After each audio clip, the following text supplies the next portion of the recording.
Hello everyone आपण भी भाबुचंती कि गैस सिलिंडर प्राइस कहीं बारंबार बढ़ी जाउची एहा पछरे अछि बहुत सारा कारण। आज हम गोटे गोटे करी बुझिबा रीजन व्हाई डिमांड आउ सप्लाई। जते बेले मार्केट रे एलपीजी रो डिमांड अधिक हुए सेते बेले सप्लाई जदि स्थिर थाए ताहले प्राइस बढ़ी जाए।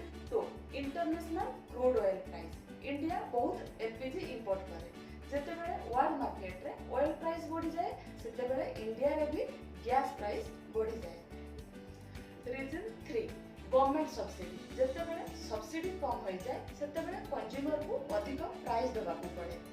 Reason 4 transport cost fuel price बढ़ी गले डिलीवरी कॉस्ट भी बढ़ी जाए यह फाइनल सिलिंडर रो प्राइस को भी बढ़ाई दिए।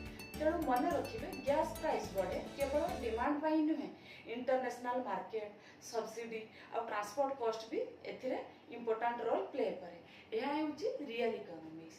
जते बेले हमर डिमांड बढ़ी जाए प्राइस भी बढ़ी जाए जते बेले ऑयल प्राइस बढ़ी जाए गैस प्राइस भी बढ़ी जाए जते बेले सब्सिडी कम हो जाए हमर प्राइस भी बढ़ी जाए और ट्रांसपोर्ट कॉस्ट जते बेले बढ़ी जाए हमर प्राइस भी बढ़ी जाए। फॉलो कर मोर इकोनॉमिक्स कॉन्सेप्ट।